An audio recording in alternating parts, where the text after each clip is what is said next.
আসসালামু আলাইকুম প্রিয় এসএসসি পরীক্ষার্থী, কি অবস্থা সবার? আশা করি সবাই খুবই ভালো আছো। দেখো, অনার্সে ভর্তির ক্ষেত্রে শিক্ষার্থীরা নানা সময় নানা ধরনের ভুল সিদ্ধান্ত নিয়ে থাকে, যেগুলোর মাসুল কিন্তু তাকে সারা জীবন দিয়ে যাওয়া লাগে। এই কারণে অনার্সে ভর্তির ক্ষেত্রে আমাদের বেশ কিছু বিষয় কিন্তু অনার্সের যে ভর্তি বিজ্ঞপ্তি আছে সেই বিজ্ঞপ্তি প্রকাশ হওয়ার আগেই জানা উচিত।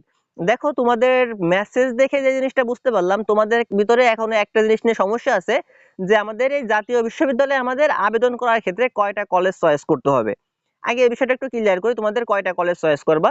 তোমাদের আবেদন করার ক্ষেত্রে তোমাদের একটা কলেজ চয়েস করতে হয়। অনেকেই বলতেছো ভাইয়া পাঁচটা কলেজ নাকি চয়েস করা যায়। দেখো, পাঁচটা কলেজ চয়েস করা যায় না। আমাদের অনার্সের যে বিজ্ঞপ্তি গত বছরের যেটা ছিল সেইটা অনুসারেও যদি আমরা বলি, বা লাস্ট কয়েক বছরের বিজ্ঞপ্তি অনুসারে যদি বলি, তাহলে আমাদের পাঁচটা কলেজ চয়েস করতে হয় না, কলেজ চয়েস করতে হয় একটা। এইখানে তোমাদের একটা সমস্যা হচ্ছে, তোমরা ইন্টারমিডিয়েটে যখন ভর্তি হও, ভর্তির ক্ষেত্রে তোমরা পাঁচটা কলেজ চয়েস করতে পারছিলে, বাট এটা কিন্তু ইন্টারমিডিয়েট না, এটা অনার্সের কথা বলতেছি আমরা।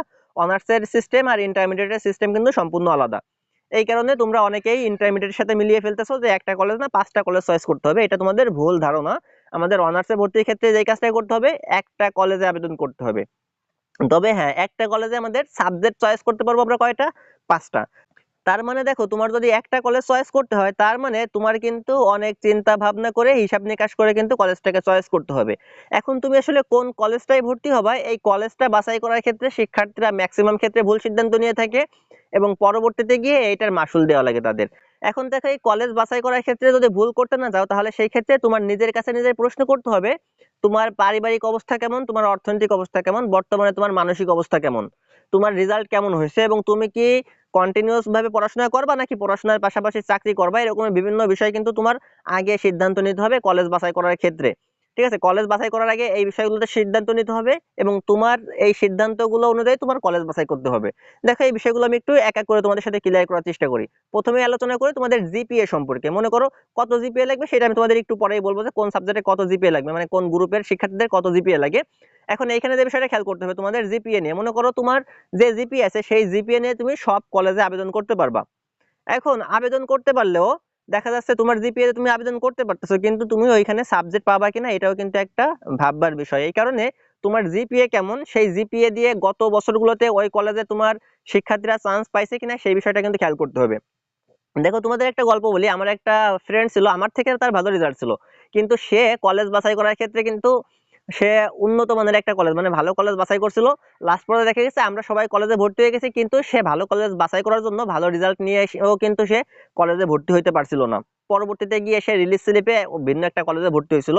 যাই হোক, এই ক্ষেত্রে তোমাদের যে বিষয়টা বলতে চাচ্ছি, যে তোমাদের জিপিএ যেমন, সেই জিপিএ দিয়ে গত বছরগুলোতে তোমাদের শিক্ষার্থীরা কি পরিমাণে এখানে চান্স পেয়েছে সেই বিষয় সম্পর্কে তোমাদের খোঁজ খবর রাখতে হবে। এই খোঁজগুলো রাখার জন্য তোমরা তোমাদের দেখবা, যে কলেজটাকে তুমি বাছাই করছো ভর্তি হওয়ার জন্য, সেই কলেজের ফেসবুক পেজ আছে, ওয়েবসাইট আছে, বা তুমি ইউটিউবে ফেসবুকে সার্চ দিবা যে এই কলেজ সম্পর্কে কোনো আপডেট পাও কিনা, কোনো ভিডিও আছে কিনা, বা কোনো বড় ভাইকে পাও কিনা। এখান থেকে তোমরা সেই তথ্যগুলো কালেক্ট করবা, যে তোমার যে জিপিএ আছে সেই জিপিএ দিয়ে তুমি যে কলেজটায় ভর্তি হতে চাচ্ছ সেই কলেজে বিগত বছরগুলোতে চান্স পাওয়া সম্ভব হয়েছে কিনা। আর দেখো, এবছর কিন্তু আমাদের রেজাল্ট অনেকটা ভালো, মানে যারা পাস করছে তাদের কিন্তু এ প্লাসের সংখ্যা বেশি। সেই ক্ষেত্রে ভালো শিক্ষার্থীদের ভিতরে কম জিপিএ নিয়ে তোমাদের ভর্তির ক্ষেত্রে কিন্তু এই বিষয়টা কিন্তু মারাত্মক একটা প্রভাব ফেলবে। এখন তুমি যদি একটা কলেজ চয়েস করতে হবে, তুমি যদি তোমার জিপিএ কম একটা ভালো কলেজ চয়েস করো, তাহলে সেই ক্ষেত্রে দেখা যাবে তোমার ভালো কলেজটা আসবে না, পরবর্তীতে কলেজ পাচ্ছ না, মানসিকভাবে আরো কিন্তু অসুস্থ হয়ে পড়বে, ভেঙে পড়বে। ওকে, এইখানে আমাদের জিপিএর যে বিষয় সেটা হয়তো বা তোমরা বুঝতে পারছো। এখন এখন দেখো, তোমার পারিবারিক অবস্থা কেমন বা অর্থনৈতিক অবস্থা কেমন এই বিষয়টা তুমি জানো। এখন তোমার পারিবারিক যে অবস্থা বা অর্থনৈতিক যে অবস্থা, সেই অবস্থা অনুসারে তোমার বাইরে থেকে পড়াশোনা করা সম্ভব না। আর অনার্সে ভর্তি যখন হয়ে যাও, তখন কিন্তু প্রত্যেকটা শিক্ষার্থী যথেষ্ট বড় থাকে, তখন কিন্তু তার বাড়ি থেকে টাকা পয়সা নিতেও একটু ইতস্ত বোধ হয়। সেই ক্ষেত্রে তোমাদের যে কাজটা করতে হবে, কলেজ বাছাই করার ক্ষেত্রে দেখতে হবে দূরত্বটা দেখতে হবে, তুমি কি আসলে বাড়ি থেকে যাইতে আসতে পারবা কিনা।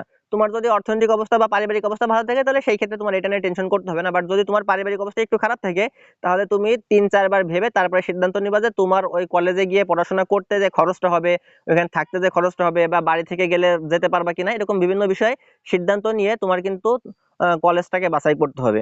এখন দেখো, আমরা কলেজের পাশাপাশি সাবজেক্ট নিয়ে একটু ধরো কথা বলবো। অনেকেই বলতেছিলে ভাই আমি যে কলেজটায় আমাদের অনার্সে কোন কোন সাবজেক্ট থাকে। দেখো, তোমাদের যে সমস্ত, তুমি যদি মানবিকের হয়ে থাকো, তাহলে মানবিক রিলেটেড যত সাবজেক্ট আছে প্রত্যেকটা সাবজেক্ট কিন্তু আমাদের অনার্স করা যায় প্রত্যেকটা সাবজেক্টের উপর। সায়েন্স রিলেটেড যত সাবজেক্ট আছে, সায়েন্সের গ্রুপের শিক্ষার্থীরা সেই সায়েন্স রিলেটেড প্রত্যেকটা সাবজেক্টে অনার্স করতে পারে। এখন দেখতে হবে তুমি যে কলেজটায় ভর্তি হতে যাচ্ছ, সেই কলেজে তুমি যে সাবজেক্টে অনার্স করতে চাচ্ছ সেই সাবজেক্টের অনার্স করায় কিনা। সব কলেজে কিন্তু সব কলেজের মানে সব সাবজেক্টের অনার্স করায় না। এই ক্ষেত্রে তোমাকে অবশ্যই হিসাব করতে হবে বা খোঁজ খবর নিতে হবে যে ওই সাবজেক্টটার অনার্স এখানে আছে কিনা। যদি না থাকে তাহলে তোমার সাবজেক্টটাকে একটু চেঞ্জ করতে হবে, পরবর্তীতে একটা সাবজেক্ট দেখতে হবে। এখন অনেকে এবারে বলতেছিলে ভাই আমরা কোন টাইপের সাবজেক্ট নিয়ে পড়লে ভালো হবে। দেখো এখানে সব থেকে বড় কথা হচ্ছে তোমার যেই সাবজেক্টটা নিয়ে পড়তে খুব বেশি মানসিক শান্তি পাও তুমি সেই সাবজেক্টটা নিয়েই পড়বা।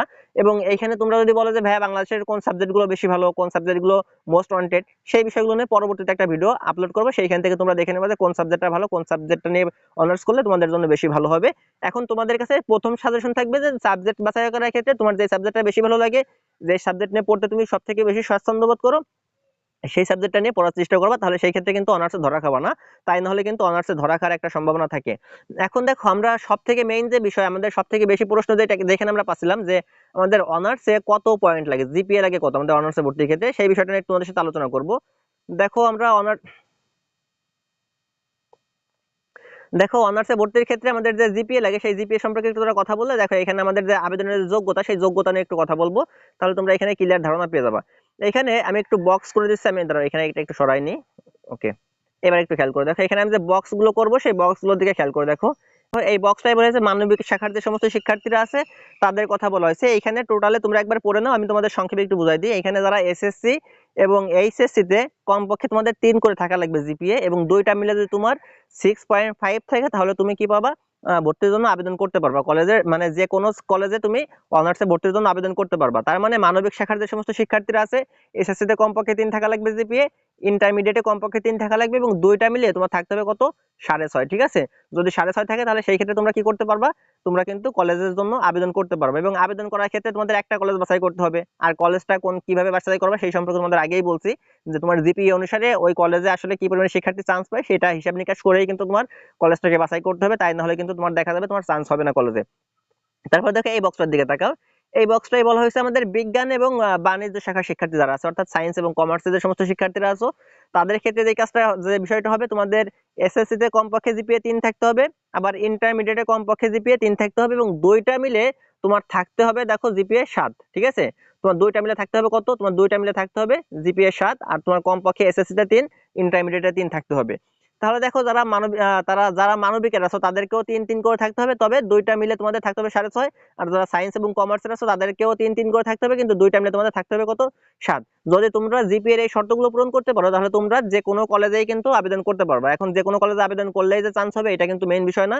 দেখো এই চান্স পাওয়ার ক্ষেত্রে তোমার যে মার্ক বা তোমার যে জিপিএ সেই জিপিএ অনুসারে একটা কলেজকে বাছাই করতে হবে। এখন তোমার যে জিপিএ সেই জিপিএর থেকে তুমি যদি হাই ডিমান্ডেবল একটা কলেজকে বাছাই করো তাহলে সেই ক্ষেত্রে দেখা যাবে তোমার কিন্তু কোনো কলেজেই ভর্তি হইতে পারবা না। সেই ক্ষেত্রে তোমার রিলিজ স্লিপের জন্য বসে থাকা লাগবে, মানসিকভাবে কিন্তু একটা অত্যাচারের ভিতরে তোমার থাকা লাগবে।